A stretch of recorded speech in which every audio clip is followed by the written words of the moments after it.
I'm so excited to be part of this inaugural women's gathering as part of this conference.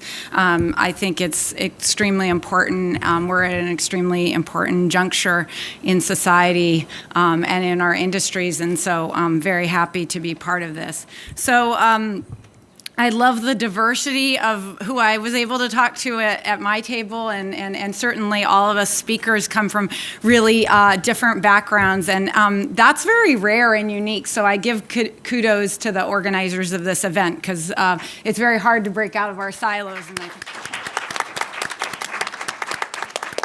So I've spent about 2 decades working on issues on peace and security worldwide.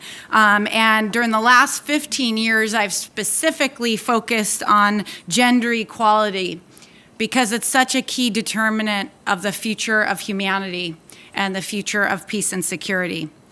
I chose this path. My path was really influenced by an early sense that I wanted to rectify injustices. I went to law school for that reason. I'm really troubled by injustice, and gender inequality was something that very early on struck me as something that I wanted to work on. And so over the years, I've worked in multiple pieces of these fields to try to do what I can in partnership with others to prevent violence and atrocity, abuse, discrimination. And there are amazing people working on this in the world, and I'm so happy to hear of all of many of your NGO involvement, because NGOs are so critical to a lot of the change that we want to see. So I was able to, I've had the opportunity to work in government, in nonprofit sector, certainly in think tanks, in universities, and I was so happy that networks are such a key piece of this theme this year, because networks are such an incredible, powerful mechanism for the change we want to see. They're so vital. I've worked with hundreds of female leaders from around the world to make sure their voices are heard by top decision makers on peace and security, from the UN to the US Department of State. And I did this through networks.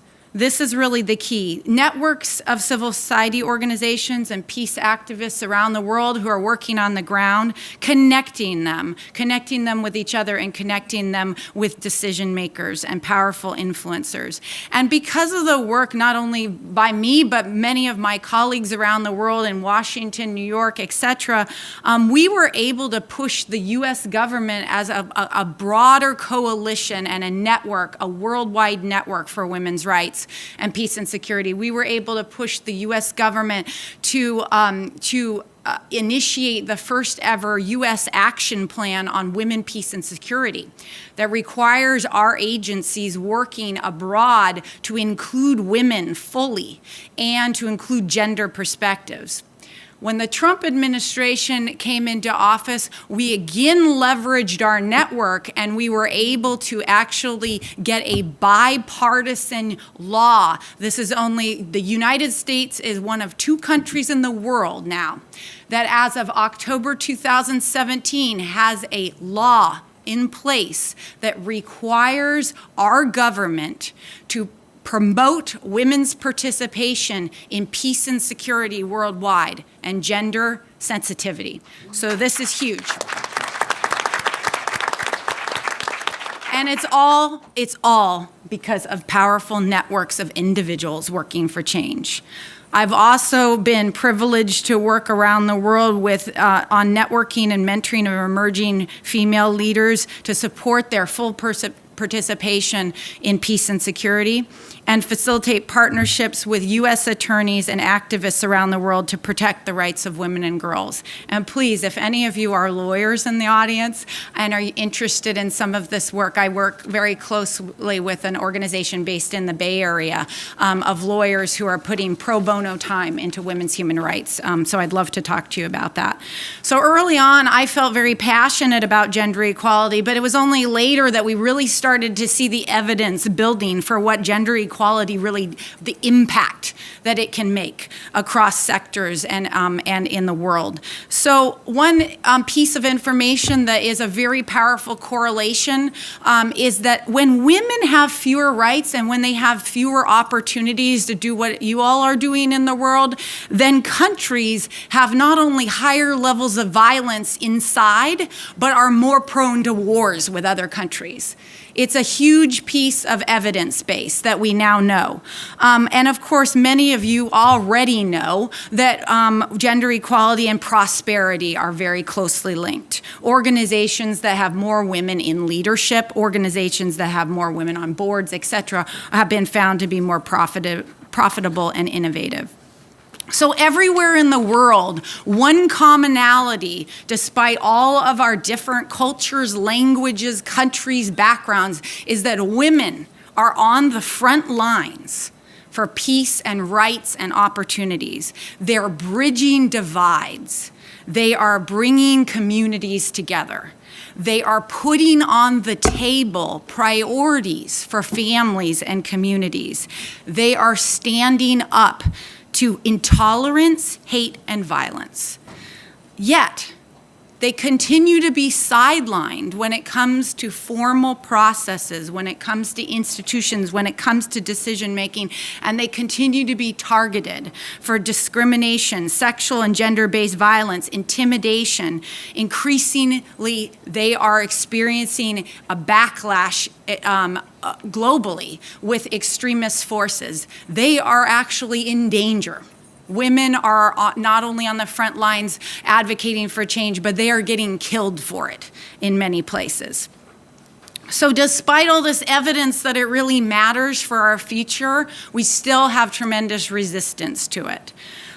Institutions still haven't figured out ways to make sure that we crack the 30% of participation in many industries and in many decision-making roles.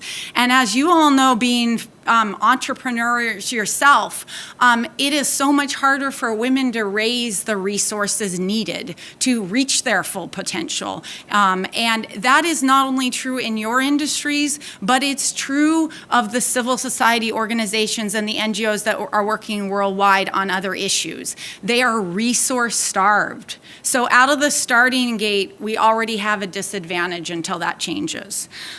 So what can we do? Again, coming back to the power of networks, I do think networks are the key for us going forward. I think that we have so much opportunity to build community of practices among us, to build knowledge and leadership, to share our experiences, to offer mutual support. We can leverage our skills, we can leverage our connections, and we can leverage our resources to change the picture in the world.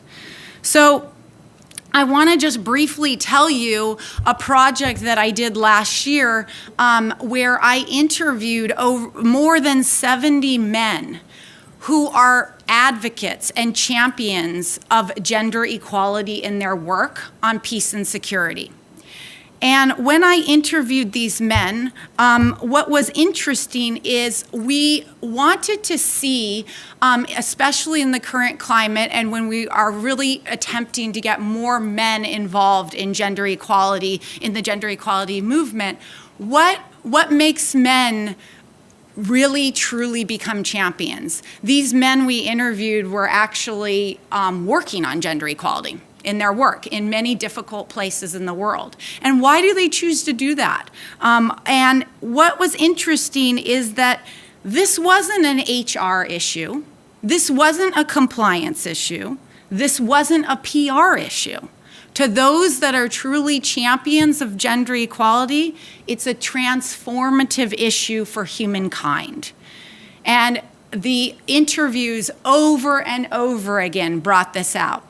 And I think that it's an opportunity here to change our lens a little bit when we're talking about gender equality. It's good for everyone. not just women. It's not just about women. We have problems in society. You as entrepreneurs are on the front lines of solving those problems. You are going to be the ones to address these problems, these complex problems in the world. You are the thinkers. You are the creative doers. And so these issues of gender equality are very significant for the future of society and the future of our globe, future of our planet. And we need to recognize the significance, and we need to recognize that together, if we can build more networks, more powerful networks for change, we can change it together. We're going to need to do it together. So I have an idea to leave you. I'm very interested in the discussion and having more of a dialogue. But a quick thought to leave you all with today. What if business leaders like yourself, tech leaders like yourself, and those that I work with on the human rights, the women's rights, the peace and security front, what if we started to dialogue? What if we got together? What if Silicon Valley joined with civil society leaders on gender equality? What if we had a shared purpose to transform the world, to transform our future?